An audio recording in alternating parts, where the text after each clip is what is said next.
네, 안녕하세요. 오늘은 제가 거의 한 달 전에 올렸었던 에이전트 구축 또는 여러 가지 LLM을 서빙하는 부분에 있어서 궁금하신 부분들을 커뮤니티 게시글 댓글로 제가 좀 받아봤는데요. 이 중에서 제가 답변 드릴 수 있는 부분을 차근차근 설명드리도록 하겠습니다. 오늘 다룰 내용은 이제 에이전트 구축에만 국한되어 있는 건 아니고요.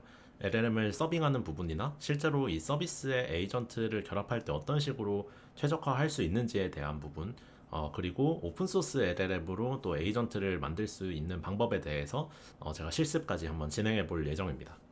이 첫 번째로 이 질문을 주셨던 것 중에 이제 두 개의 질문이 에이전트 시스템의 실무 적용 방법과 어려움에 관련된 것이었습니다. 그래서 실제로 에이전트로 이 실서비스를 구축한다면 최적화나 서빙 방식이 뭔지 궁금하고, 또 이 에이전트 시스템을 활용하게 되면 필연적으로 속도가 느려지게 되는데 그리고 이런 부분을 어떻게 개선할 수 있는지에 대한 질문을 주셨습니다. 실제로 이 에이전트 시스템에 대해서 아직은 이 레그 이후의 프레임워크이기도 하고 나온 지 얼마 안 된 개념이기 때문에 기업들에서 이러한 것들을 적용하는 데 있어서 많은 사례가 있는 건 아니었던 것 같아요. 근데 이제 제가 최대한 많은 사례를 수집을 해보고 실제로 제가 겪어봤던 여러 가지 생각들을 통해서 조금 말씀을 드려보도록 하겠습니다. 먼저 에이전트 시스템은 기본적으로 정확도와 속도 사이의 밸런스를 맞추는 것이 중요하다라고 생각이 듭니다. 왜냐하면 여기 에이전트 시스템이라고 제가 이름을 지었지만 쉽게 말하면 LLM 어플리케이션인데 도구를 쓸 수 있고 또 LLM이 여러 개가 쓰일 수 있는 시스템이 에이전트 시스템이라고 보고 있거든요. 그런데 이렇게 뭐 여러 개의 LLM API를 불러다 쓴다거나 또는 여러 개의 도구를 결합하는 순간 이 시스템에서 뭔가 요청을 해야 될 작업들이 기존 LLM 하나만으로 해결했던 어플리케이션 대비해서 굉장히 늘어나게 되는 부분이 있습니다. 이제 그렇게 되면 속도가 굉장히 느려지겠죠. 아무래도 뭐 LLM이 어떤 도구를 API로 호출하는 과정에서 LLM API가 한번 쓰이고 도구 API가 또 한번 쓰이고, 만약에 이 도구 호출을 통해서 나온 답변을 한 번 더 환각현상 제거를 위해서 LLM API로 또 처리를 한다라고 하면 LLM API가 총 두 번 쓰이는 거잖아요. 그렇게 되면 세 번의 API 호출을 하는 과정 속에서 이 속도가 필연적으로 느려지게 되어 있습니다. 그래서 많이 이 LLM API를 쓸수록 또는 또 많이 AI 노드들을 이 에이전트 시스템 안에 추가를 할수록 답변의 품질 또는 내가 원하는 어떤 작업의 완성도가 올라가기는 하지만 그만큼 속도가 떨어진다라는 단점이 있을 수 있겠습니다. 그래서 이 부분을 잡아주기 위해서는 우선 정확도를 잡기 위한 부분, 속도를 잡기 위한 부분을 나눴을 때 이 통제성과 속도 부분을 같이 고려를 해야 된다라고 생각이 듭니다. 먼저 정확도에 대해서 말씀을 드려야 될 것 같은데요. 이 에이전트 시스템에서 정확도를 올리는 부분은 여러 개의 LLM을 붙여서 여러 번의 이 AI의 후가공 작업을 통해서 더 완성도 높은 작업을 만드는 약간 체인 형식의 이런 에이전트 시스템을 만드실 수도 있고요. 또는 이 중간중간에 들어가는 이 LLM들의 답변을 조금 더 정해진 형식 하에 받아보면서 조금 더 이 원하는 결과물까지의 루트를 조금 더 최적화할 수 있다라고 생각이 듭니다. 가장 먼저 이제 통제성을 높이기 위해서는 기본적으로 이 LLM의 답변을 스트럭처드 포맷으로 파싱하는 과정이 좀 중요하다고 생각이 듭니다. 이게 무슨 말이냐면 오픈 AI 플랫폼에서 좀 확인 가능한 예시로 제가 말씀을 드릴게요. 이 오픈 AI의 API 홈페이지로 들어오시면 이런 식으로 이제 뭐 제이슨 스키마에 따라서 LLM이 답변을 할 수 있도록 만들어주는 기능을 소개를 하고 있는데요. 여기 보시면 이렇게 파이던틱을 통해서 이 베이스 모델을 상속시켜서 데이터 모델을 클래스로 선언을 하고요. 여기 밑에 보면 원래 저희가 이 오픈AI 클라이언트 API를 통해서 불러올 때 활용했던 챗 컴플리션 함수 이 뒤에다가 파스라는 함수를 붙여서 리스폰스 포맷이라는 추가적인 파라미터를 받고 있습니다. 이 리스폰스 포맷이라는 것 자체가 이 LLM이 이러한 내용들에 대해서 답변을 할 때 정해진 이 리스폰스 포맷에 맞춘 형식으로 답변을 내놓도록 만들어주는 거거든요. 그래서 이 위에서 데이터 모델을 선언을 하고 이 데이터 모델을 이 API 호출 안에다가 함께 파라미터로 넣어주면 그 답변을 정해진 형식으로 받을 수가 있다라고 볼 수 있겠습니다. 그래서 여기서 하고 있는 내용은 이 데이터 모델을 보면 캘린더 이벤트라는 데이터 모델이고요. 그 안에 들어가 있는 프로퍼티는 총 3개입니다. 이벤트의 이름, 날짜, 그리고 참가자 이렇게 되어 있고요. 사용자가 뭐 이런 식으로 이번 주 금요일에 사이언스 페어에 앨리스와 밥이 갈 거다라고 이 얘기를 하면은 여기에서 이벤트 관련된 정보를 뽑으라고 시스템 프롬프트에 넣어놓고 그러한 것들을 제이슨 포맷으로 받을 수 있도록 파싱해서 이 답변을 받아볼 수 있다라고 볼 수 있겠습니다. 실제로 결과물을 보면 뭐 이런 식으로 나온다라고 이해를 하시면 돼요. 이 예시는 뭐냐면 또 재밌는 게 여기선 데이터 모델 두 개를 중첩을 했습니다.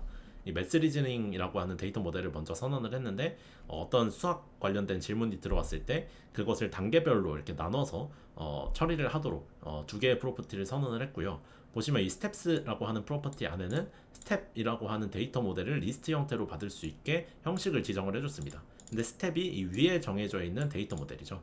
그래서 이 데이터 모델 안에 하위 데이터 모델로 스텝을 선언하고 그러면은 이러한 형식의 중첩된 제이슨 형식을 받아보실 수가 있겠습니다. 그래서 스텝스라고 하는 키값 안에는 또 이러한 형식의 답변이 들어가게 되는데 답변 안에는 또 이 스텝에 해당하는 데이터 모델의 형식을 지켜서 만들어진 답변을 확인하실 수가 있겠습니다. 그래서 이런 식으로 내가 원하는 어떤 이 파싱된 포맷 자체가 중첩된 제이슨이다 라고 한다면은 이런 식으로 두 개의 데이터 모델을 중첩해서 활용할 수도 있고요. 그래서 여기서 중요한 거는 내가 원하는 답변을 정해진 형식 하에서 받아볼 수 있다는 게 에이전트 시스템에서 중요하다라는 겁니다. 그래서 보시면 이 데이터 모델과 스트럭처드 아웃풋이라는 그 오픈 AI API 자체 기능을 활용하실 수도 있고요. 또는 이 랭체인에서 제공하는 그런 기능들을 활용하셔도 되고요. 그런 것들을 통해서 최대한 LLM의 답변 형식을 통제함으로써 내가 에이전트 시스템에 LLM을 결합했을 때 원하는 답변을 받아볼 수 있게 만들 수가 있겠다라는 부분입니다. 근데 이게 왜 중요하냐면 LLM이 보통 어떤 질문을 하면 그냥 문장 형태로 쭉 이렇게 답변을 해주잖아요. 그런데 내가 이 에이전트 안에서 뭐 A라는 LLM 노드가 행해야 하는 역할이 문장을 뱉는 게 아니라 뭐 어떤 사실을 판단한다거나 또는 환각현상이 일어나는지 검토하는 정해진 답변으로만 출력을 해줘야 되는 경우에는 저희가 이런 식으로 답변을 통제해줘야지만 에이전트 시스템이 동작하는 가운데에서 에러가 없이 아키텍처를 구성을 할 수 있다라고 볼 수 있겠습니다. 그리고 두 번째로 이 원하는 결과물을 얻기 위해서 어떤 부분에 LLM이 필요한지 결정하는 게 또 중요할 것 같습니다. 이게 뭐 LLM을 무한정 많이 쓸수록 완성도는 높아지지만 그만큼 속도가 떨어지기 때문에 사용자의 만족도가 크게 저하될 수 있거든요. 그래서 그러한 부분을 이제 어떤 부분이 정말로 LLM이 필요한지에 대해서 정확히 판단하는 게 좀 중요한 것 같습니다. 그런 부분이 이제 속도적인 측면을 고려할 때도 같이 고려가 돼야 되고요. 그런데 이제 뭐 통제성을 최소화할수록 또 품질은 낮아지기 때문에 어느 정도의 통제성은 가져가되 지연 시간을 낮춰야겠죠. 근데 그러려면 어쩔 수 없이 LLM의 추론 시간 자체를 줄이는 것이 가장 좋은 방법입니다. 예를 들어서 내가 이제 오픈소스 LLM을 하지 않고 외부 API를 활용해서 LLM을 에이전트 시스템에 결합을 하겠다라고 한다면은 뭐 다양한 방법이 있을 텐데요. 가장 빠른 속도로 답변을 제공하는 API를 활용하는 게 좋을 것 같습니다. 뭐 예를 들면 이제 그록이라고 하는 이 LPU 기반의 LLM API 서빙 업체인데요. 여기서 보시면 여기서 제공하고 있는 자료를 보면 아웃풋 스피드를 기준으로 했을 때 라마 3.1 8B 모델을 돌렸을 때 2위 대비해서 2배나 많은 토큰을 1초에 생산하는 것을 출력하는 것을 보실 수가 있습니다. 이 2위의 경우에도 굉장히 빠르기 때문에 2배 정도밖에 차이가 안 나지만 나머지 뭐 투게더 AI라고 또 유명한 오픈소스 LLM API 제공업체가 있는데 이 제공업체와의 이 아웃풋 토큰 퍼 세컨드 기준으로 벤치마크 성능을 비교했을 때 굉장히 많은 차이가 나는 걸 볼 수가 있습니다. 이렇게 이제 API의 호출 속도 자체를 빠른 거를 저희가 선택을 하게 되면은 여러 개의 API 호출을 부른다고 하더라도 조금 느린 API를 하나 쓰는 것 대비해서 크게 차이가 없는 그런 결과를 받아보실 수도 있어요. 그래서 그러한 부분 때문에 이 API를 불러온다고 하더라도 이 API의 호출 속도도 고려하는 것이 좀 중요하다라고 볼 수가 있겠습니다. 근데 내가 만약에 오픈소스 LLM을 활용을 하겠다라고 한다면 당연히 이 오픈소스 LLM을 양자화하거나 경량화하는 과정이 좀 필요하다라고 생각이 됩니다. 이제는 뭐 양자화된 오픈소스 LLM을 쓰시는 것에 대해서 많은 분들이 알고 계실 것 같은데요. 양자화까지 했는데도 추론 속도가 느린 거는 하드웨어를 바꾸는 것 말고는 이제 더 이상 방법이 없는 것처럼 보였는데 이제 VLLM 또는 SGLang 이런 것들과 같이 좀 추론 속도 자체를 아키텍처를 건드려서 올려주는 그런 프레임워크들이 많이 나오고 발전이 되고 있습니다. 이제 VLLM 같은 경우에 굉장히 대표적인 그런 추론 속도 향상 프레임워크인데요. 페이지드 어텐션이라고 해서 LLM이 토큰을 생성할 때 만들어내는 이 키값과 밸류 값들을 효과적으로 관리해주는 페이지드 어텐션 기능을 제공하기 때문에 이 VLLM 위에서 어떤 LLM을 서빙하게 되면 기존 대비해서 훨씬 빠른 속도로 답변을 받아볼 수가 있다라는 장점이 있습니다. 이 VLLM을 보통 이제 LLM 서빙할 때 활용하실 때는 다커 위에다가 VLLM을 올려놓으시고 거기다가 이제 LLM을 API 형태로 이 VLLM 거쳐서 답변을 내도록 만들어주면은 저희가 이 서비스에 조금 잘 붙일 수가 있는 것 같고요. 이거 관련해서는 최근에 이제 패스트 캠퍼스에서 허정준님이 강의를 내셨더라고요. 그분 강의를 보면은 큰 도움이 될 것 같습니다. 뭐 예를 들어서 이제 QN7빌리언 모델을 기반으로 해서 환각 현상을 최소화하는 에이전틱 레그를 만든다라고 가정을 해보면 그런 부분에서 우리가 정확도와 속도 간의 밸런스를 어떻게 맞출 수 있을까를 한번 고민해 보겠습니다. 여기서 보여드리고 있는 예시는 이제 코렉티브 레그라고 해서 맹그래프에 이제 튜토리얼 가시면 확인하실 수가 있는데 사용자의 질문이 들어왔을 때 이것이 과연 벡터DB 내에서 검색이 돼야 되는지 아니면 LLM 혼자서 답변을 할 수 있는 부분인지에 대해서 판단을 하는 여기 첫 번째 AI 노드가 하나 들어가게 되고요. 만약에 여기서 검색이 필요하다라고 판단이 되면 이 검색 노드로 들어가서 벡터DB의 시밀러리티 서치를 통해서 유사한 문서들을 검색하게 됩니다. 검색된 문서를 한 번 더 이제 검증하는 과정이 들어갔는데 만약에 검색된 이 문서가 사용자의 질문과 관련이 없었다라고 판단이 되면 다시 한번 이 사용자의 질문을 재생성하는 노드로 들어가서 사용자의 질문을 재생성한 것을 기반으로 해서 벡터DB 내 검색을 재실행을 하고요. 이번에는 만약에 이제 문서와 관련이 있었다라고 판단이 되면 그때 이 LLM이 답변을 생성하도록 만들어줍니다. 근데 여기서 중요한 게 이제 답변 생성까지 갔는데 QN 모델의 경우에는 알리바바 클라우드에서 만들었거든요. 그러다 보니까 이제 한문 데이터가 한글 데이터보다 훨씬 많습니다. 그래서 저희가 어떤 프롬프트를 한글로 줬다라고 하더라도 이 모델 자체가 학습한 언어가 중국어가 훨씬 많기 때문에 중국어가 섞여서 나오는 경우가 있습니다. 한자가 섞여서 이렇게 답변이 나오는 경우가 있는데 그런 부분을 처리해주기 위해서 답변에 한문이 포함이 되어 있다면 다시 한번 답변을 생성해 달라고 이렇게 요청하는 제기 노드를 한번 만들어 봤습니다. 이렇게 해서 총 3개의 이 AI 노드가 만들어지게 되는데요. 이 3개의 노드 각각에 대해서 과연 정말 이것들이 LLM을 통해서만 해결이 될 수 있는 부분이냐에 대해서 고민하는 게 필요할 것 같습니다. 이 첫 번째로 이 사용자의 질문이 들어왔을 때 벡터DB 내 문서와 관련이 있는가, 벡터DB 안에서 검색을 해야 되는 질문인가, 이 부분을 판단하는 데 AI가 들어가게 되는데요. 기본적으로 저는 이제 이 부분에서는 LLM이 조금 필요한 것 같기는 해요. 왜냐하면 이제 사용자의 질문과 벡터DB를 설명하는 어떤 디스크립션 간의 그 유사도가 얼마나 되는지를 기계적으로 계산을 했을 때와 LLM이 추론을 해서 판단하는 것은 어느 정도 차이가 있다고 생각이 들거든요. 그래서 사용자의 질문 문장과 이 벡터DB를 설명하는 디스크립션 문장 간의 유사도만으로 판단하기 어려운 질문들이 생길 수가 있어요. 그런 경우에는 LLM이 조금 더 잘 이런 부분을 잘 판단을 할 수 있기 때문에 어느 정도 LLM이 필요한 부분이라고 생각이 들기는 하고요. 그런데 만약에 내가 이 부분에서도 지연 시간을 좀 줄이고 싶다라고 한다면 LLM을 쓰지 않고 이 사용자의 질문과 벡터DB를 설명하는 벡터DB 디스크립션과의 연관성을 이제 벡터 시밀러리티를 기반으로 해서 판단하도록 만들 수도 있겠죠.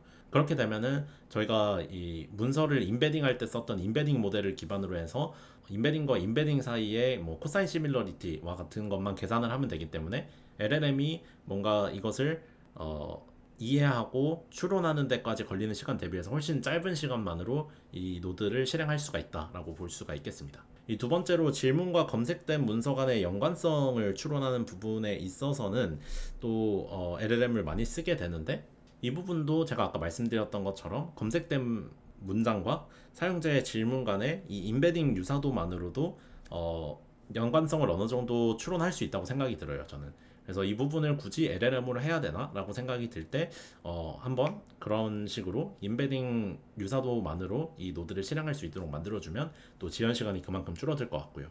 마지막으로 이제 답변 재생성 필요 여부 판단의 경우에는 QM 모델의 경우에 한문이 섞여 나오면 다시 재생성하게 만들어줬는데 한문이 이 문장에 포함되어 있는지 여부를 판단하는 건 LLM이 아니더라도 할 수 있잖아요. 정규 표현식을 통해서 한문이 포함된 경우에 어떤 반환값을 출력하고 그것이 됐을 때 제너레이트 노드로 다시 돌아가도록 만들어주면 되는 거기 때문에 이러한 부분에서 굳이 LLM을 쓰지 않아도 된다라고 판단할 수 있겠습니다. 그래서 저희가 어떤 에이전틱한 시스템을 만든다고 했을 때 LLM을 정말 이 부분에서 꼭 써야만 하는가에 대해서 다시 한번 고민하는 게 이 속도를 최대한 늦추고 그만큼 정확도는 또 보장을 할 수 있는 방법이라고 생각을 하고 있습니다. 다음으로 이제 다수의 유저를 상대하는 LLM 서빙 방법에 대해서 물어봐 주셨는데요. 여러 유저들을 상대하는 플랫폼에서 LLM 최적화를 어떻게 하는지 궁금하고 스레드 구조에서는 동시 사용자가 수십 명만 되어도 금방 터진다라고 이렇게 고민 사항을 올려주셨습니다. 아무래도 LLM 서빙하는 데 있어서 어떻게 최적화하는지는 기존의 뭐 데이터 엔지니어 분들이나 또는 AI 엔지니어 분들 그리고 인프라 관련된 엔지니어 분들이 훨씬 잘 아실 것 같은데요. 제가 그래도 이제 얄팍한 지식으로 어느 정도 이렇게 설명을 드려보도록 하겠습니다. 첫 번째로 만약에 이 질문을 주신 분께서 API를 통해서 LLM을 활용을 하신다라고 한다면은 비동기 API 호출만으로도 어느 정도 큰 효과를 보실 수 있다고 생각이 됩니다. 이 비동기 API 처리를 하지 않으면 어떤 식으로 일이 처리가 되냐면 뭐 1번 사용자가 어떤 LLM API 요청을 보냈어요. 그러면은 그것이 스레드 하나에 또 배정이 되게 됩니다.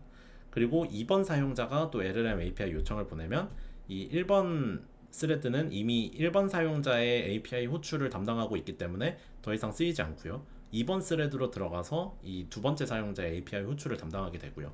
이런 식으로 사용자가 보내는 API 요청 수만큼 스레드가 늘어나게 됩니다. 그런데 이게 스레드가 무한정 늘어나지는 않고요. 뭐 1번 스레드가 비게 되면 뭐 5번 사용자가 1번 스레드의 작업을 요청하게 되는 식으로 이렇게 병렬적으로 실행할 수 있게 내부적으로 CPU가 이 스레드를 계속 스위칭하게 됩니다. 그런데 이렇게 자동으로 되기 때문에 어느 정도 감당이 된다라고도 볼 수 있겠는데요. 지금 말씀 주신 것처럼 몇십 명 또는 몇백 명 단위가 되게 되면은 이거를 한 서버의 CPU만으로 스레드 구조로 이 API 요청을 다 쳐내는 거는 굉장히 비용이 비효율적이고 조금 어려워지는 부분이 있습니다. 그래서 이게 왜 그러냐면 이게 스레드 하나마다 API 호출을 하나씩 담당하게 되면은 이 CPU가 계속해서 이 스레드가 실행되게끔 만들어주고 그 다음 스레드 만들고 또 만약에 스레드 1번이 비면 스레드 1번으로 가서 다시 한번 그 다음 사용자의 API 요청을 호출하고 이렇게 스레드를 스위칭하는 과정 속에서 램이 굉장히 이제 많이 쓰이게 됩니다. 메모리도 많이 쓰게 되고요. 그렇게 되면은 주어진 리소스 안에서 이 많은 사용자들을 처리하는 데 있어서 굉장히 어려움을 겪으실 수가 있습니다. 그러다 보니까 이제 터졌다라고 표현을 해주신 것 같고요. 그런데 이제 비동기 모델의 경우에는 이 단일 스레드에서 비동기적인 로직을 통해서 처리를 하게 됩니다. 이게 무슨 말이냐면 이제 1번 사용자의 요청이 들어왔을 때 그것에 대해서 답변을 내놓기 위해서는 원래는 단일 스레드 하나에서만 그 작업을 실행할 수 있었는데 이 하나의 스레드 안에서도 그러한 작업을 마치 스레드 스위칭을 하듯이 써줄 수가 있다라고 볼 수가 있겠습니다. 그래서 1번 호출이 왔을 때 호출을 먼저 보내고 그 다음 이제 답변을 기다리는 이 루프 안에 하나의 객체가 생기게 되는 거고요. 두 번째 사용자가 1번 사용자가 API 호출을 보낸 지 얼마 안 돼서 또 API 호출을 보냈다라고 한다면 다른 스레드에 이것을 배치하는 게 아니라 그대로 이 비동기 모델 안에 이벤트 루프 속에서 API 호출을 하나 더 하게 되는 겁니다. 이런 식으로 이제 사용자 수가 늘어나더라도 하나의 단일 스레드 안에서 API 호출을 계속해서 보내게 되고요.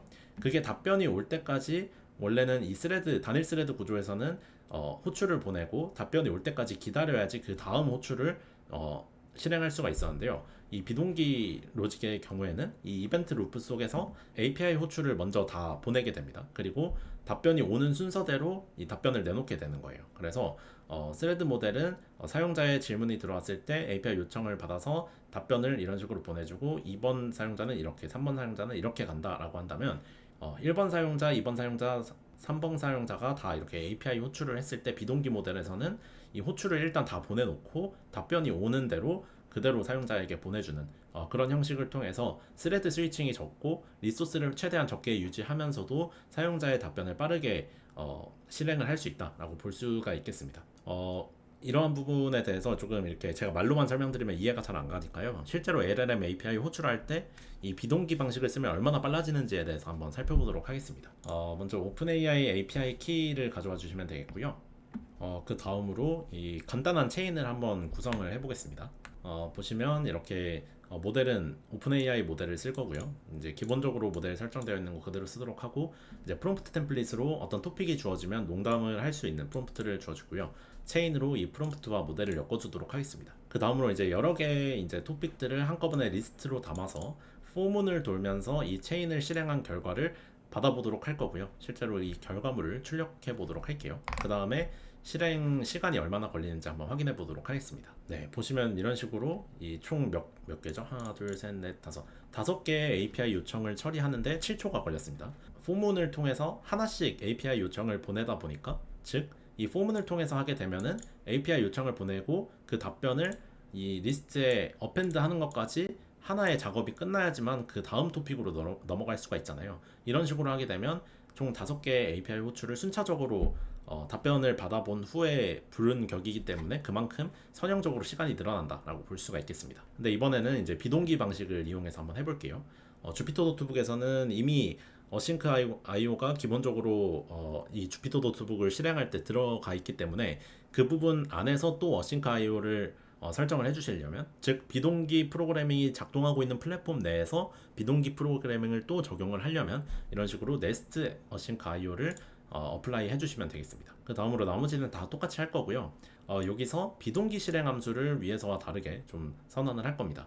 여기 보시면 이 async 다음에 함수를 이렇게 선언을 했고요. 그 다음에 체인을 부르는 과정에 있어서 await를 넣어주게 됩니다. 이거는 이제 비동기 프로그래밍의 기본적인 구조를 보시면 다 이렇게 생겼습니다. 그래서 함수를 선언할 때 앞에 async를 넣어주면 비동기 함수를 선언을 하는 건데, 이 안에 어떤 답변을 요청을 보내고 답변을 받아볼 때 저희가 이것만 선언하면 안 되고요. 이 앞에 await를 붙여줘서 일단 호출을 다 보내고 답변이 들어오면 이 result라고 하는 것에다가 담아라 라고 하는 것을 볼 수가 있겠습니다. 그리고 이 체인에다가 abatch라고 하는 함수를 실행하시면 여러 개의 인풋 값을 이 체인에 넣어서 비동기 방식으로 실행을 할 수가 있습니다. 이거는 랭체인의 어싱크 관련된 기능을 한번 검색해 보시면 쉽게 아실 수 있고요. 그것을 리절트로 받아서 결과물을 한번 출력해 보도록 하겠습니다. 실제로 이 함수를 실행할 때는 어싱크 IO에 run 함수를 통해서 하실 수가 있고요. 여기 안에다가 이 함수명을 넣어 주시면 되겠습니다. 네, 보시면 1.33초밖에 안 걸렸죠. 거의 딱 정확하게 5배 정도가 차이 나게 동기 방식이 훨씬 느렸던 것을 확인하실 수가 있습니다. 이런 식으로 이 API 요청을 보낼 때 저희가 이 답변이 들어올 때까지 기다리는 게 아니라 호출을 미리 다 보내놓고 답변이 들어오는 대로 어떤 리스트에다가 저장을 해놓는다던가 또는 어떤 시스템에다가 저희가 적재를 해놓고 사용자에게 보내는 그런 방식을 선택할 수 있다는 점에서 비동기 프로그래밍을 활용하시면 훨씬 확장성 있는 시스템을 만들 수가 있다라고 볼 수가 있겠습니다. 사실은 이게 뭐 어느 정도 뭐 규모가 있고 또 LLM을 서비스하는 기업의 입장에서는 너무 당연한 사실이라서 뭐 조금 뭐 놀라운 사실은 아닙니다. 그래서 예를 들면 이제 패스트 API라고 하는 이 백엔드 시스템을 보더라도 기본적으로 비동기 프로그래밍을 지원하기 때문에 저희가 뭐 비동기 프로그래밍을 해야겠다라고 의도적으로 설정을 하지 않더라도 만약에 이 LLM을 API로 감싸서 서빙을 한다라고 한다면 기본적으로 비동기 방식을 이미 쓰고 계실 수도 있어요. 그래서 눌러보면 이제 이 패스트 API에서는 async와 await를 기본적으로 활용을 하고 있다라고 보실 수 있고요. 아까 보셨던 이 async 함수 선언하고 await를 통해서 이 결과물을 받아보는 그러한 것들을 선언하고 있는 것을 보실 수가 있습니다. 특정 페이지로 라우트를 한 다음에 그것에 대해서 저희가 뭐 get을 보낸다, get 요청을 보낸다라고 한다면 이 비동기 함수가 선언이 되도록 실행이 되도록 만들어준다라고 볼 수 있겠습니다. 그래서 여기서 이제 예시도 조금 더 제가 말씀드린 것보다 친절하게 잘 나와 있으니까요. 이 패스트 API 어싱크 한번 검색해서 들어가 보셔서 공부해 보시면 좀 좋을 것 같습니다. 다음으로 조금 더 이제 복잡하게 간다, 내가 훨씬 많은 사용자를 상대를 해야 된다 라고 한다면은 메시지 브로커 시스템을 좀 활용하시는 게 좋은 것 같습니다.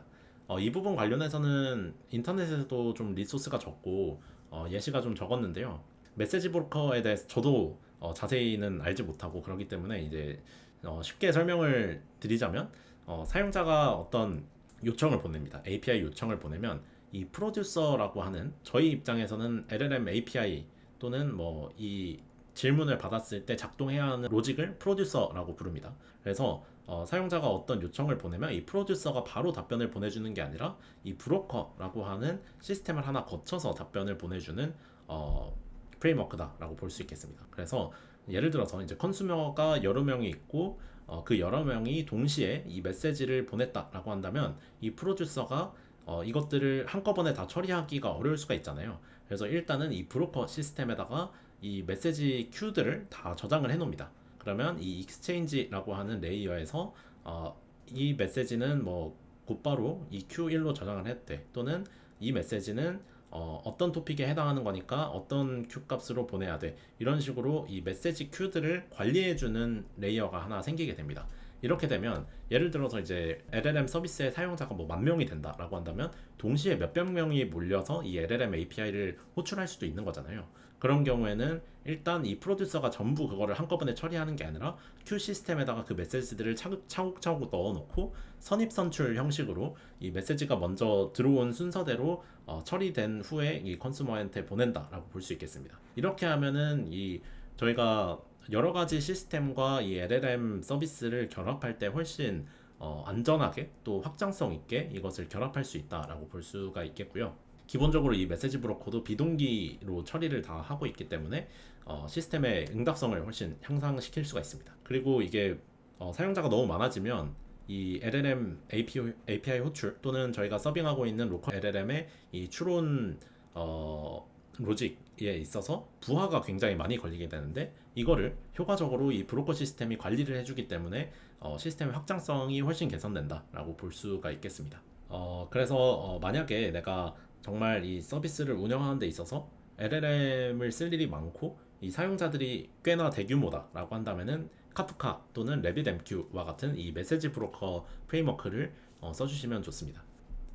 이거는 당근에서 공유를 해줬던 LLM 서비스를 서빙하는 아키텍처입니다. 그래서 기본적으로 어떤 이벤트가 들어오게 되면은 그거를 그대로 LLM API 호출하는 데 쓰는 게 아니라요. 이 메시지가 들어왔을 때 우선 메시지 큐 값에다가 저장을 해놓고 이거를 일단 데이터 트랜스포머로 저희가 원하는 어떤 데이터로 가공을 하게 됩니다. 그런 다음에 이 가공된 데이터를 카프카라고 하는 또 피처 플랫폼에 데이터를 연동을 시켜 놓고요. 그리고 빅쿼리에 이 메시지 값들을 다 이렇게 넣어 놓고 나중에 필요할 때 데이터 분석이나 ML 모델 훈련할 때 써먹는 식으로 이런 식으로 다 저장을 해놓는 것을 볼 수가 있겠습니다. 그래서 어떤 이제 이벤트가 발생했을 때 그것을 곧바로 API한테 보내는 게 아니라 여기 보시면 API가 이 중간에 들어가 있죠.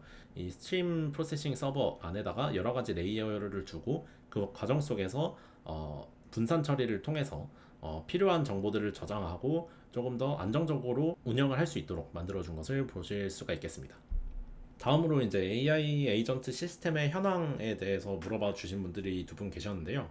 첫 번째로 이 사실적인 현 시점이 궁금하고 비전공자인데 간단하게 구현할 만한 것이 무엇인지 궁금하다. 그리고 AI 에이전트가 어디까지 가능할까? 이런 조금은 이제 포괄적인 질문을 주셨습니다. 네, AI 에이전트라고 하는 게 이미 저는 굉장히 많이 쓰이고 있다고 생각을 하고요.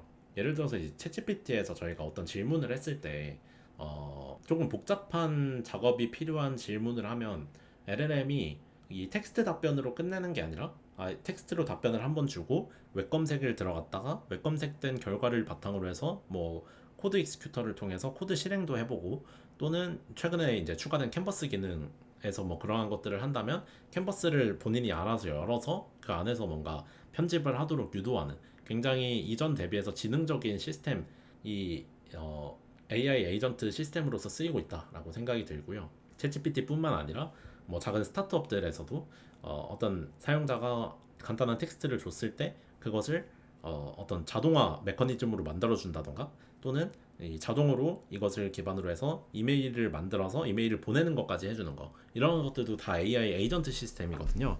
그래서 내가 어떤 시스템 아키텍처를 짜냐에 따라서 지금 가능성이 굉장히 무궁무진하다라고 생각이 듭니다. 그래서 제가 이제 강의로 다루고 있는 랭그래프나 뭐 여러 가지 크루 AI, 오토젠 이러한 것들을 코드를 통해서 저희가 에이전트 시스템을 만든다라고 한다면 조금 복잡한 시스템을 만드는데 좀 어려움을 겪으실 수도 있는데요. 지금 나와 있는 오픈소스 툴 중에서 에이전트 시스템을 로우 코드로 만들 수 있는 툴이 꽤 여러 개가 있습니다. 그 중에서 이제 가장 대표적으로 N8N이라고 하는 게 있는데요. 이 N8N 관련해서는 외국의 이제 유튜브 영상 보시면 굉장히 많고, 최근엔 국내에서도 점점 다뤄지고 있는 추세인 것 같습니다. 그 N8N이라고 하는 게 뭐냐면 이런 식으로 저희가 조금 더 시각적으로 이 UI 기반의 로우 코드를 기반으로 해서 에이전트 시스템을 구축할 수가 있는 거예요. 그래서 이 N8N을 직접 이제 설치를 해보시고 활용을 해보시면 아시겠지만, 기존에 저희가 코드를 통해서 어떤 하나의 이 에이전트 플로우를 만들겠다, 에이전틱한 워크 플로우를 만들겠다라고 한다면은 아무리 이 코드가 많이 간결화됐고 한다고 하더라도 좀 쉽지 않은 측면이 있습니다. 일단 입출력 값을 저희가 형식을 어느 정도 강제를 해줘야 되는 부분 때문에 조금 스트레스를 받으실 수도 있고요.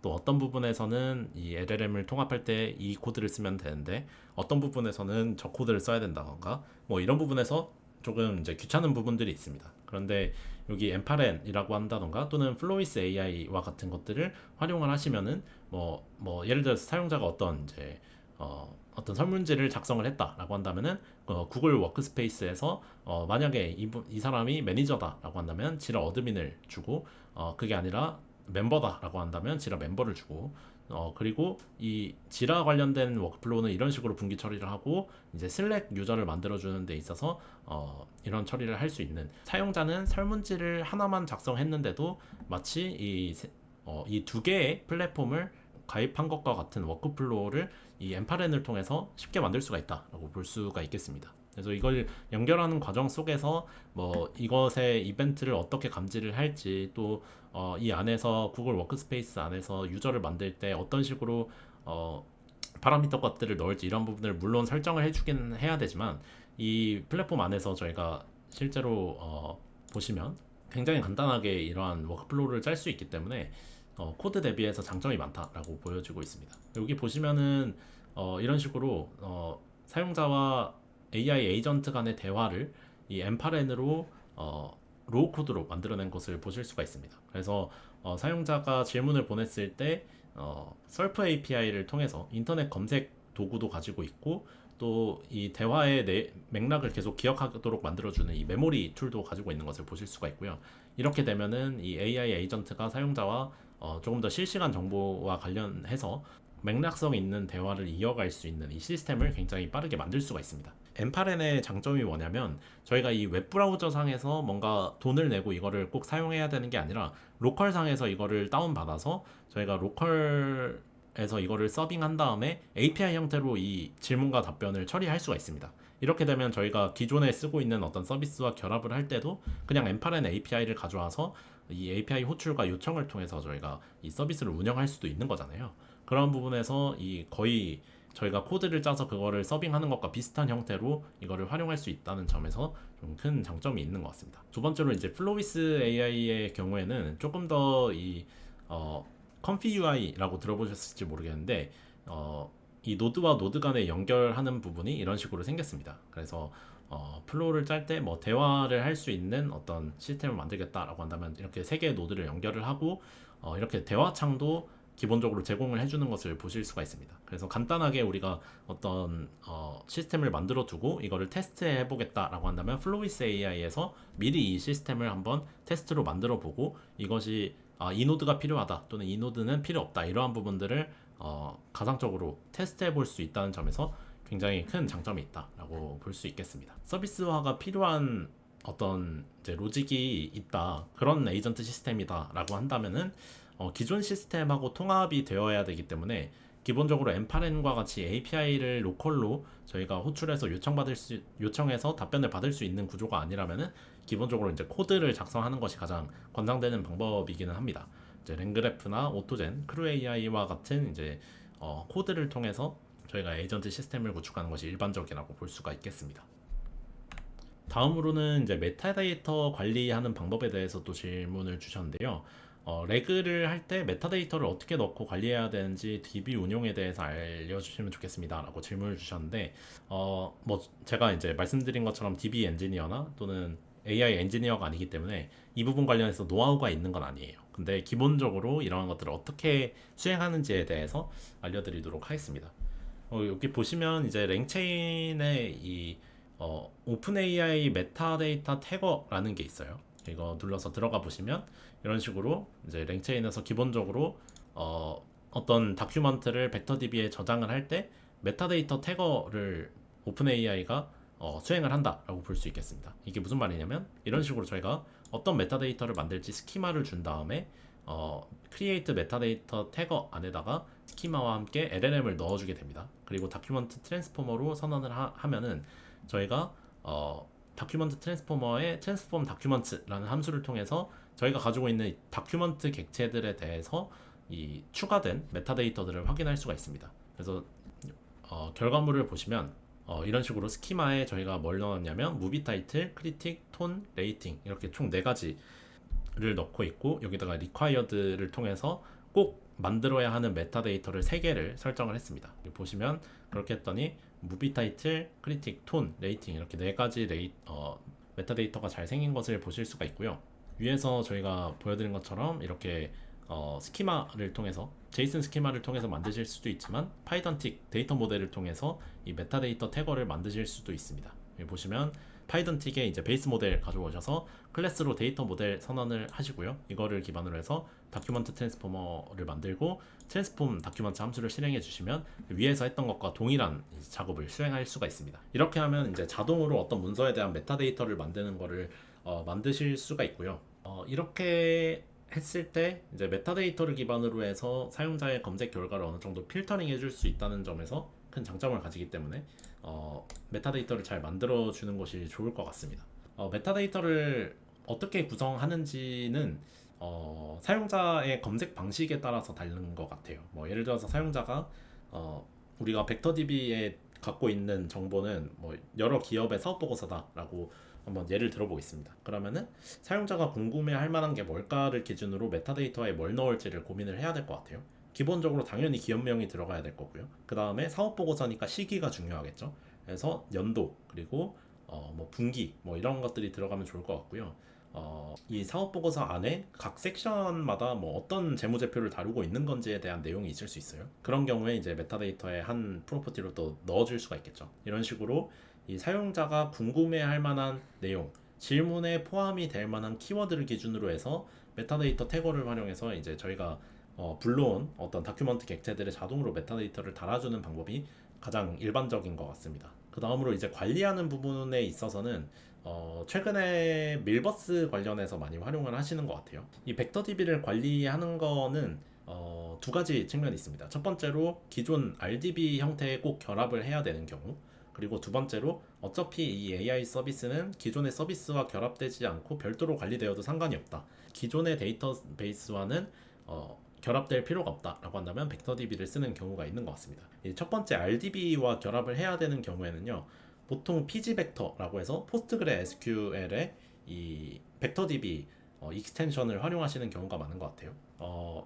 pgvector라고 하는 거는 이제 인터넷에 여러 가지 글들이 있었는데 파인콘에서 벡터 검색을 했을 때 대비해서 속도가 훨씬 빠르다라는 장점이 있었습니다. 그래서 로컬로 이 pgvector 벡터 데이터베이스를 다커에다가 올려놓은 다음에 저희가 그 데이터베이스 URI를 가져와서 그 데이터베이스의 유사도 검색 결과를 리트리버로 바꿔서 그거를 저희가 레그 형태로 활용하실 수도 있고요. 그렇게 했을 때 저희가 이 기존의 RDB를 잘하는 프레임워크에서 만든 벡터 데이터베이스 익스텐션이기 때문에 관리하는 측면에서 요즘 새롭게 생겨나는 벡터 데이터베이스 전용 플랫폼 대비해서 조금 더 익숙하고 좀 관리하기 용이하고 확장성이 크다라고 볼 수가 있겠고요. 만약에 벡터 데이터베이스를 쓰겠다, 완전 정통 벡터 데이터베이스를 쓰겠다라고 한다면 밀버스라고 하는 거를 추천을 드립니다. 일단 밀버스가 이제 오픈 소스이기도 하고요. 이런 식으로 아투라고 하는 프론트엔드도 제공을 합니다. 그래서 우리가 어떤 콜렉션 이름으로 DB를 밀어 넣었다라고 한다면은 이런 식으로 스키마에 들어와서 저희가 갖고 있는 메타데이터 값을 필드 네임으로 확인하실 수가 있어요. 여기 보시면은 이제 뭐 벡터라고 해서 이 숫자가 저장되는 영역이겠죠. 그리고 텍스트는 그 숫자로 변환되기 이전의 텍스트겠고, 그리고 이 소스는 메타데이터 안에 있는 프로퍼티 중에 하나입니다. 그래서 이런 식으로 어떤 콜렉션에 어떤 메타데이터가 있는지 확인하기 쉽게 프론트엔드를 제공해 주기 때문에 저희가 뭐 여러 개의 콜렉션을 가지고 조금 넓은 범위의 레그 서비스를 운영을 해야 된다라고 한다면 이런 식의 이제 벡터DB를 활용하시는 것도 좋은 것 같습니다. 그리고 밀버스의 경우에 또 좋은 점이 다른 벡터 데이터베이스도 지원을 하기는 하지만 훨씬 더 이 하이브리드 서치 레그가 결합하기가 쉽습니다. 그래서 밀버스는 기본적으로 하이브리드 서치 레그를 내장 기능으로 지원을 하고 있어요. 뭐 예를 들어서 BM25와 같은 키워드 기반 검색 로직과 밀버스의 이제 벡터 임베딩 시밀러리티 기반의 검색, 이 두 개를 하이브리드로 가중치를 조절해서 저희가 검색해서 결과를 받아볼 수 있는 그 기능을 내장하고 있다라는 점에서 굉장히 큰 장점이 있다라고 볼 수가 있겠습니다. 다음으로 이제 오픈소스 LLM 기반의 예제를 보고 싶다라는 말씀이 있으셨는데요. 오픈소스 LLM으로 성능을 최대로 끌어올린 예제의 영상을 보고 싶다라고 하셨는데, 이게 뭐 레그를 말씀하시는 건지 아니면은 뭐 에이전트 시스템을 말씀하시는 건지는 잘 모르겠어요. 그래서 제가 이제 에이전팅 레그 시스템을 한번 만들어 봤습니다. 이 예제를 이따가 설명을 드릴 텐데요. 올라마에서 쉽게 풀해서 활용하실 수 있는 QN2.5 7B 모델을 쓸 거고요. 4비트로 양자화된 모델을 쓸 건데 이 랭그래프 기반으로 에이전팅 레그를 구현한 예제를 한번 말씀드려 보도록 하겠습니다. 네, 들어오셔서 오늘 일단 사용할 LLM은 QN2.5고요. 이 올라마를 통해서 저희가 오픈소스 LLM을 활용을 할 겁니다. 올라마가 뭐냐면 여기 올라마라고 그냥 구글에 치시면 바로 첫 번째로 뜨는 게 이건데요. 이 올라마에서 다운로드를 통해서 뭐 각자 OS에 맞는 이 시스템을 다운받아 주시면 되고요. 만약에 이 다운을 다 받으셨다라고 한다면 CMD 창에서 올라마 헬프를 통해서 여러 가지 커맨드를 확인하실 수가 있는데, 기본적으로 이 올라마에서 제공하고 있는 여러 가지 모델들이 있습니다. 보시면 이제 라마 3.2와 같이 가장 인기 많은 모델도 있고요. 미스트랄, 뭐 그리고 딥시커, 딥시크 코더, 코드젬마, 뭐 믹스트랄과 같은 다양한 오픈소스 모델들을 이 올라마에서 쉽게 끌어다가 쓸 수 있게 이 인터페이스를 제공을 하고 있습니다. 그래서 CMD에서 내가 원하는 모델을 올라마 풀로 모델 이름을 선언을 해주시면 되고요. 그렇게 해서 내가 원하는 모델을 받아놨다라고 한다면 어떤 식으로 뜨냐면 LS를 통해서 어떤 모델이 있는지 확인하면 이런 식으로 제가 다운받는 모델이 이렇게 뜨게 됩니다. 이 다운받는 방법은 올라마 풀을 통해서 모델 이름을 입력해 주시면 되는 거고요. 저는 이런 식으로 QN2.5 모델을 가져와 봤습니다. 그래서 이렇게 이제 로컬 LLM으로 변수 설정을 해두고요. 그 다음으로 이제 기본적으로 오픈소스 LLM을 서빙을 하신다, 또는 이거를 테스트 해보겠다라고 한다면 GPU가 있는 것이 훨씬 빠릅니다. GPU 없어도 이제 올라마가 CPU를 사용해서 이러한 부분을 처리해 주기도 하는데요. 기본적으로 GPU가 없으면 너무 느려서 거의 못 쓰기 때문에 GPU 설정 이렇게 해주시면 되겠고요. 저는 이제 RTX 4060 기준으로 한번 써보도록 하겠습니다. 네, 쿠다 설정 잘 됐고요.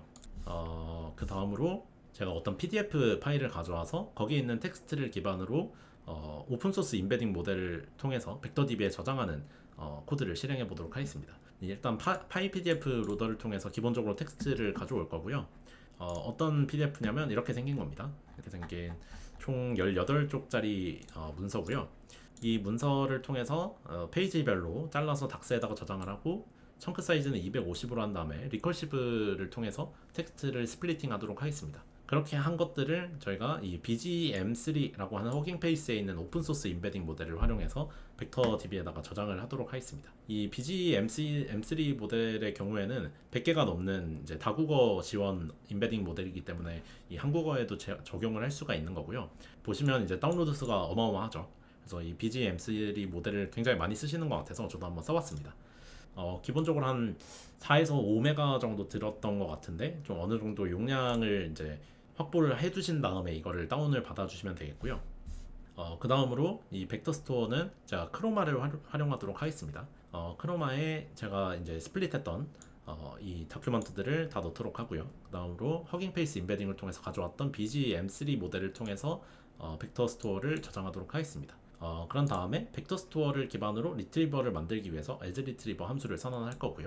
4개를 출력하도록 만들어줬습니다. 그 다음으로 이제 랭그래프에서는 레그를 활용할 때 저희가 그동안 해왔던 방식대로 뭔가 하나의 그 레그 체인을 노드로 만들 수도 있는데요. 그냥 리트리버라고 하는 하나의 검색 툴을 도구 노드로 만들 수가 있습니다. 그래서 툴 노드로 만들어 놓고 이 코렉티브 레그에서는 만약에 검색이 필요한 경우에는 이 검색 도구로 들어가도록 하고요. 그렇지 않은 경우에는 그냥 LLM이 답변을 내놓도록 만들어 보도록 하겠습니다.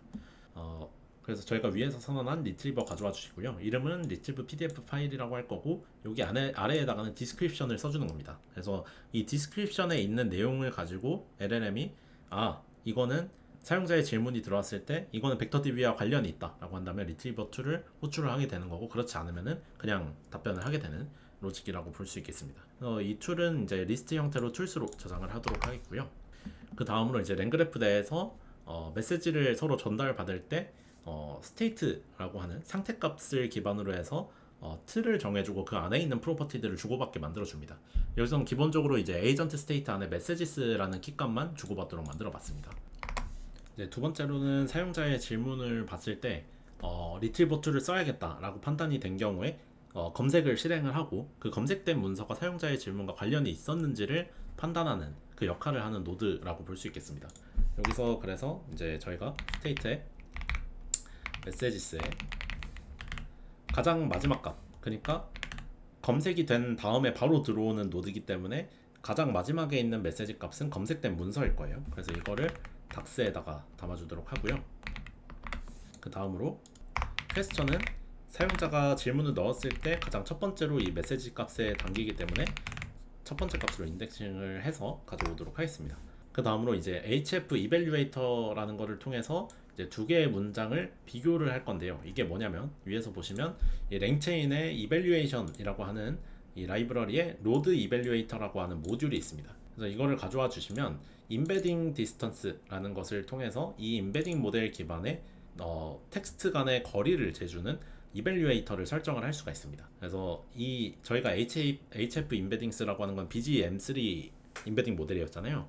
그거를 가져와서 이 두 개의 문장을 각각 임베딩 한 다음에 그 벡터 간의 유사도를 측정을 해주는 역할을 HF 이밸류에이터가 한다라고 보실 수 있겠습니다. 예를 들어서 이렇게 혁신성장 정책금융 정보의 통신 분야 개수가 몇 개냐라고 했을 때 분야는 10개라고 하는 예시 답변이 나왔다라고 한번 설정을 해보겠습니다. 그 다음에 evaluate string을 해주시면 여기 안에 있는 이 파라미터로 설정된 두 개의 문장 간의 벡터 유사도를 확인을 하실 수가 있습니다. 여기 보시면은 이렇게 했을 때 0.46이라고 하는 스코어가 나왔는데요. 여기서 말하고 있는 스코어는 위에서 보셨던 것처럼 임베딩의 디스턴스입니다. 거리입니다. 거리. 그래서 이게 높을수록 좋은 게 아니라 거리는 짧을수록 유사한 거잖아요. 임베딩 간의 거리가 짧을수록 유사한 거기 때문에 이 스코어가 낮을수록 좋은 거다라고 보실 수 있겠고요. 그래서 저희가 밑에서 이 위에 있는 로직을 그대로 이용해서 아까 그 검색된 문서와 사용자의 질문 간의 벡터 유사도를 벡터 거리를 쟀을 때 그 벡터 거리가 0.5보다 작으면, 즉 0.5보다 짧은 벡터 거리를 가진 문서와 질문 간의 관계를 가지고 있다라고 한다면은 그때 답변 생성으로 가도록 하고 0.5보다 큰 거리가 측정이 됐다라고 한다면 질문 재생성을 하도록 만들어 주도록 하겠습니다. 그 다음으로 이 에이전트 노드는 뭐라는 거냐면 이 스테이트의 메시지들을 가지고 이 로컬 LLM이 답변을 하도록 만들어 주는 부분이에요. 근데 이 답변을 하는 게 뭘 하는 거냐면, 어떤 역할을 하는 거냐면 이 밑에서 보시면 사용자의 질문이 들어왔을 때 과연 이 리트리버 툴로 들어가서 벡터DB 검색을 해야 되냐, 아니면 그냥 이 곧바로 내가 대답을 해서 대화를 종료를 해야 되냐, 이 두 개를 조건부로 결정을 해야 되는 역할을 한다라고 보실 수가 있겠습니다.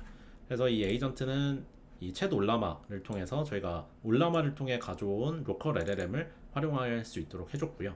그 다음에 바인드 툴스를 통해서 저희가 검색 도구를 활용할 수 있다고 이 모델에게 알려주도록 하겠습니다. 이 바인드 툴스의 경우에는 기본적으로 툴콜링 기능이 지원이 되는 모델만 활용할 수 있는 함수입니다. 그래서 뭐 옛날 모델 젠마 2라던가 또는 뭐 EV 모델이라고 한다거나 이런 모델들은 아직 그 도구 호출이 지원이 안 되거든요. 그래서 도구 호출이 지원이 되는 모델인지 확인을 하신 다음에 이거를 설정을 해주시면 되겠고요. 그 다음으로 이제 메시지를 넣었을 때 나오는 답변이 무엇인지에 대해서 리턴을 해주도록 하도록 하겠습니다. 그래서 예를 들어서 이제 사용자의 질문이 벡터DB와 관련이 있어서 검색을 해야겠다라고 되면 툴콜링이 발생이 되는 거고요. 그게 아니라 그냥 LLM 혼자서 답변을 해도 되겠다라고 한다면은 LLM이 직접 답변을 해서 대화가 종료되는 부분을 보실 수가 있겠습니다. 그 다음에 이제 리라이트 노드의 경우에는 사용자의 질문을 다시 한번 재생성해주는 부분인데요. 뭐 프롬프트는 사용자의 질문에 언더라인 시멘틱 인텐트를 고려해서 다시 한번 질문을 재작성해라 라고 하는 겁니다. 이 노드가 왜 있냐면 밑에서 보시면 만약에 이 에이전트가 리트리버 툴을 통해서 사용자의 질문에 답변하기 위한 문서를 검색을 했는데 문서가 무관한 것들이 나왔다, 사용자의 질문과 무관한 게 나왔다 라고 한다면은 그때 질문을 재작성하도록 만들어줍니다. 이 사용자의 질문이 벡터DB 내에서 검색하기에 충분한 정보가 없었을 수도 있어요. 그래서 사용자의 질문을 다시 한번 가공을 해서 벡터DB 내에서 적합한 문서를 잘 뽑아낼 수 있도록 해주는 역할을 이 리라이트 노드에서 한다라고 볼 수 있겠습니다. 그래서 그러한 내용을 담고 있는 이제 프롬프트를 이렇게 넣어주고요. 그 다음으로 채돌라바 모델을 여전히 쓸 거고, 그 다음에 이 메시지 인복한 결과물을 담아서 메시지스 키값에다가 저장해서 넘겨주도록 하겠습니다. 다음으로는 이제 답변을 생성하는 부분인데요. 이 부분은 이제 레그에 해당하는 부분이라고 볼 수 있겠어요. 그래서 사용자의 질문이 가장 첫 번째 메시지스 키값에 저장이 되어 있는 것을 확인하실 수가 있고, 그 다음으로 이제 마지막 메시지, 이 제너레이트 노드로 들어오기 전에 가장 마지막에 생성된 거는 이 리트리버 툴에서 생성된 거예요. 여기서 받고 있는 노드가 하나밖에 없잖아요. 그래서 리트리버에서 생성된 가장 마지막 메시지가 바로 검색된 문서일 거기 때문에 이 검색된 문서를 곧바로 이 메시지스의 -1 인덱싱을 통해서 가져올 수 있다라고 볼 수 있겠고요. 그 다음으로 이제 프롬프트 템플릿으로 이러한 것들을 선언을 해봤습니다. 그래서 기본적으로 이러한 시스템 프롬프트를 주고요. 검색된 문서를 컨텍스트 안에 넣어주고 사용자의 질문을 퀘스천 안에다가 넣어서 이것들을 인풋 베리어블로 받는 프롬프트 템플릿을 선언을 하고요. 이 프롬프트와 모델 그리고 스트링 아웃풋 파서를 통해서 답변을 스트링 형태로 낼 수 있는 체인을 레그 체인으로 선언을 했습니다. 이렇게 해서 이 컨텍스트와 퀘스천을 각각 닥스와 퀘스천으로 파라미터를 넣어준 다음에 인보크를 한 결과물을 여기다가 담아서 출력을 해보도록 하겠습니다. 이제 마지막으로 QM모들이 가끔 이제 답변에다가 한문을 섞는 경우가 있기 때문에 한문이 있었는지에 대해서 판단하는 그 함수를 선언해 줄 건데요. 여기서 보시면 contains Chinese라고 있는 함수를 통해서 이 부분을 처리하는 것을 보실 수가 있습니다. 여기 보시면 이제 정규 표현식을 통해서 이것에 해당하는지에 대한 것을 판단해주는 불리언 값을 리턴해주는 함수라고 보실 수가 있겠고요. 만약에 이 generation이라고 하는 가장 마지막에 생성되었던 메시지가 차이니즈가 있었다라고 판단이 되면 답변 재생성으로 돌아가게 되는 거고요. 그렇지 않다라고 한다면은 대화 종료, 즉 이 답변을 그대로 사용자한테 노출한다라고 볼 수가 있겠습니다. 이렇게 선언을 한 다음에 저희가 선언했던 여러 가지 노드들, 에이전트, 그 사용자의 질문을 받았을 때 검색을 해야 되는지 말아야 되는지 판단해주는 에이전트를 설정해주고요. 그 다음에 이제 검색 도구를 툴 노드로 설정을 해서 에이전트 시스템 내에서 필요한 경우에 접근을 하도록 만들어줬고요. 그 다음으로 리트리브, 문서를 검색하는 노드로 이거를 툴 노드로 받아서 노드로 선언을 해주도록 하겠고요. 그 다음으로 이제 리라이트라고 하는 노드도 선언을 해줄 거고요. 그 다음으로는 제너레이트 노드를 선언하고 엣지를 통해서 시작하면 곧바로 에이전트로 노드가 넘어가도록 하고요. 에이전트는 이제 답변에 따라서 만약에 도구를 호출했다라고 하면 리트리브 노드로 들어가도록 했고, 그렇지 않은 경우에 end로 가서 LLM이 답변하는 거 그대로 사용자한테 노출할 수 있도록 만들어주고요. 그 다음으로 검색을 했을 때 만약에 답변 생성으로 답변이 나왔다라고 한다면은 이 답변 생성 노드로 들어가도록 해줬고요. 만약에 질문 재생성이라는 답변이 나왔다라고 한다면 리라이트 노드로 들어가도록 만들어줬습니다. 그 다음으로 이제 체크 차이니즈도 동일하게 만약에 이 한문이 감지가 됐다라고 한다면 제너레이트 노드로 다시 돌아가도록 했고요. 그렇지 않다라고 한다면 엔드 노드로 들어가도록 했습니다. 그리고 리라이트의 경우에는 질문이 재생성되면 무조건 다시 에이전트로 가서 이것이 문서 검색이 필요한 것인지 아닌지를 한번 거치게 만들어 주기 때문에 이 addEdge 함수를 통해서 엣지를 이어주도록 하고요. 컴파일을 통해서 이 그래프가 실행 가능하도록 만들어 주겠습니다. 그리고 시각화를 해보면 이런 식으로 나오는 것을 확인하실 수가 있습니다. 그래서 전체적인 워크플로우는 사용자가 질문을 넣었을 때 이 에이전트가 판단하기에 만약에 문서 검색을 해야 된다라고 한다면 리트리브 노드로 들어가고, 그렇지 않은 경우에는 end로 가서 그대로 이 LLM이 생성한 답변을 대화를 종료하는 데 쓰도록 하고요. 만약에 문서 검색을 했는데 이 검색된 문서가 사용자의 질문과 관련이 없었다라고 판단이 되면 다시 한번 질문을 재생성해서 이 에이전트가 리트리브를 할지 엔드로 갈지를 판단하게 만들어주고요. 이번에는 문서를 검색했는데 제대로 된 유관한 문서들이 나왔다라고 판단이 되면 그때 제너레이트 노드로 가서 LLM이 이 컨텍스트와 사용자의 퀘스천을 기반으로 해서 답변을 하도록 만들어주는 거고요.